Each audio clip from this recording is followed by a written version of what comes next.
By the end of this video, you're going to have a good handle on what trademark strength is and what descriptiveness is, how they kind of play a role in naming your e-course. You will also have a couple of real-life examples of what happens when you choose a descriptive trademark for your e-course, and you'll have an action plan in the form of a little exercise to do when naming your e-course programs.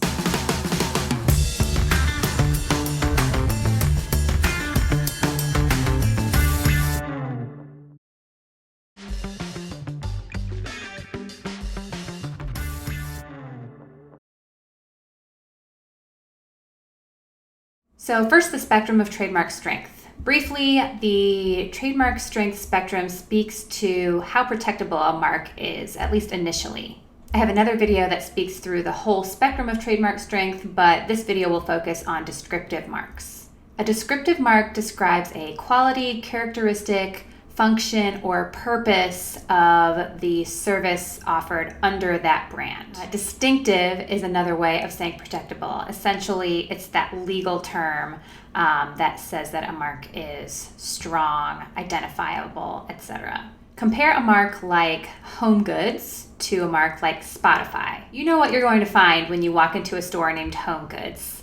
But when you hear Spotify, at least the first time you hear Spotify, you're not really sure what that company is about. But on the Home Goods example, for the same reason that you know exactly what you're going to find when you walk into that store, it's also hard to stop another store from using that phrase, Home Goods, in connection with a store that sells home goods. But Spotify is so unique and so distinctive that right away they might be able to stop someone from using a similar mark. Now, descriptive marks like Home Goods, like Sports Authority, like Bed Bath & Beyond can earn that distinctiveness factor over time.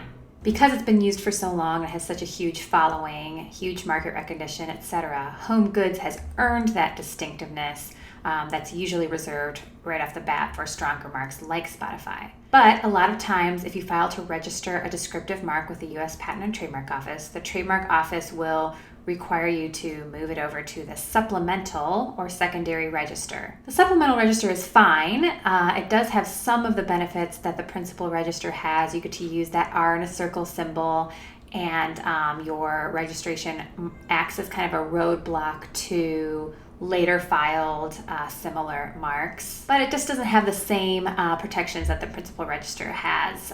Some of those beefier protections, like the registration acting as notice of the owner's claim of ownership and the validity of the trademark, and it also doesn't let you file for incontestability later. I know I'm using a lot of legal words, but incontestability is a huge thing in the trademark world. It basically severely limits anyone's ability to challenge your trademark a few years down the road.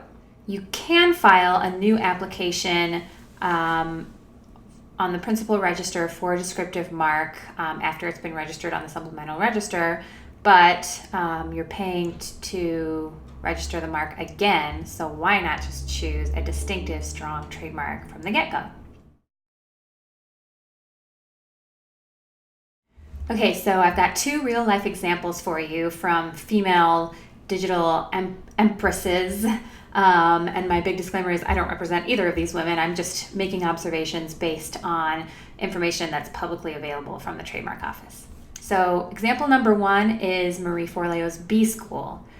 B School was registered, but it was initially rejected based on descriptiveness, and the Trademark Office suggested that it be moved over to the supplemental register.